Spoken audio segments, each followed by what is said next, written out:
बिस्मिल्लाहिर्रहमानिर्रहीम। मेरे पाकिस्तानियों, कल से जो सिचुएशन बनता जा रहा है, कल सुबह से मैं ये चाहता था कि मैं आपको इत्मीनान में लूँ इस चीज़ के। देखें, हमने पुलवामा के बाद हिंदुस्तान को पूरी ऑफ़र की कि किसी किस्म की वो इन्वेस्टिगेशन चाहते हैं, हम उसके लिए तैयार हैं।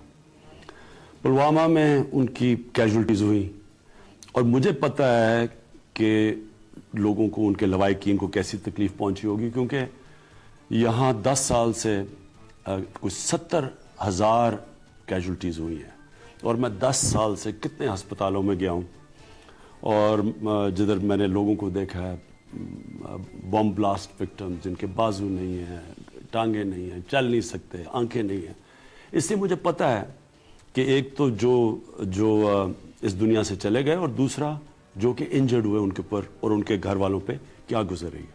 इसलिए हमने सीधा हिंदुस्तान को ऑफ़र किया कि किसी तरह की भी आप इन्वेस्टिगेशन चाहते हैं, अगर उसमें कोई भी पाकिस्तानी मुलव्वस है तो पाकिस्तान पूरी तरह तावन करने के लिए आपसे तैयार है।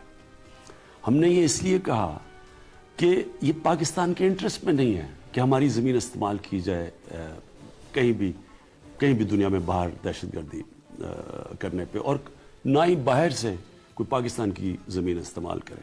तो इसलिए इसमें तो कोई डिस्प्यूट थी नहीं। हम तो जब तैयार थे, हम जब पूरी तरह तावन करने के लिए तैयार थे, तो मुझे ये खदशा था कि उसके बावजूद हिंदुस्तान ने कोई एक्शन लेना, और इसीलिए मैंने उन्हें कहा कि हमारी मजबूरी होगी जब आप एक्शन लेंगे, हमारी मजबूरी होगी रिस्पॉन्ड करना, क्योंकि कोई भी सॉवरन मुल्क ये किसी मुल्क को इजाज़त नहीं देता कि वो उसके मुल्क के अंदर कार्रवाई करे और ख़ुद ही फैसला कर ले कि वो उसने जुर्म किया, जज, जूरी और एक्सिक्यूशन खुद ही बन जाए। और मुझे खदशा इसलिए था कि हिंदुस्तान के इलेक्शंस हैं और मुझे लग रहा था कि उसकी वजह से कोई एक्शन लिया जाएगा। लिहाजा मैंने हिंदुस्तान को कहा कि हमें जवाबी कार्रवाई करनी पड़ेगी। तो जब कल सुबह को जो एक्शन लिया गया, सुबह हमारी बात हुई आर्मी चीफ की, एयर चीफ की और मेरी, और हमने इसलिए एक्शन नहीं लिया सुबह क्योंकि हमें पूरी तरह पता नहीं था कि किस तरह का डैमेज हुआ है पाकिस्तान में वो, और जब तक वो हमें पता ना चलता तो ये भी बड़ा इररिस्पॉन्सिबल होना था पाकिस्तान से कि अगर हम एक्शन ले लेते और हिंदुस्तान की कैजुअल्टीज़ कर देते जब हमारी कोई कैजुअल्टी नहीं हुई थी। तो लिहाजा हमने इंतज़ार की और आज हमने एक्शन लिया। हमारा पहले से प्लान था कि कोई कोलैटरल डैमेज ना हो, कोई कैजुअल्टीज़ ना हो, सिर्फ हम ये बताएं हिंदुस्तान को कि हमारे में कैपेबिलिटी है कि अगर आप हमारी मुल्क में आ सकते हैं तो हम भी आपके मुल्क में जाके कार्रवाई कर सकते हैं। सिर्फ इसका ये मकसद था। 2 हिंदुस्तान के मिग्स ने पाकिस्तान की रिटेलिएशन में बॉर्डर क्रॉस किया, उनको शूट डाउन किया गया, और मैं ये भी आज कहना चाहता हूँ कि पायलट्स हमारे साथ हैं। अब मसला ये है कि अब हम इधर से किधर जाते हैं, ये बहुत ज़रूरी है। मैं अब हिंदुस्तान से मुखातिब हूँ। ये बहुत ज़रूरी है कि यहाँ हम थोड़ी सी अक्ल और हिकमत इस्तेमाल करें। जितनी भी दुनिया में जंगें हुई हैं बड़ी बड़ी, सारी जंगों में मिसकैलकुलेशन हुई है। किसी ने भी ये नहीं सोचा था कि जो जंग शुरू कर रहे थे कि वो जंग किधर जाएंगी। फर्स्ट वर्ल्ड वॉर महीनों में ख़त्म होनी थी, वो 6 साल लग गए। सेकेंड वर्ल्ड वॉर में एक ऐसा वक्त आया, हिटलर ने सोचा कि मैं रूस को फतह कर लूँ।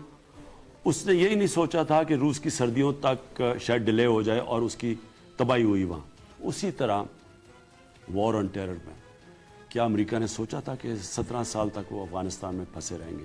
वियतनाम वॉर, क्या सोचा था अमेरिका ने कि वो वियतनाम वॉर इतनी दूर जाएगी।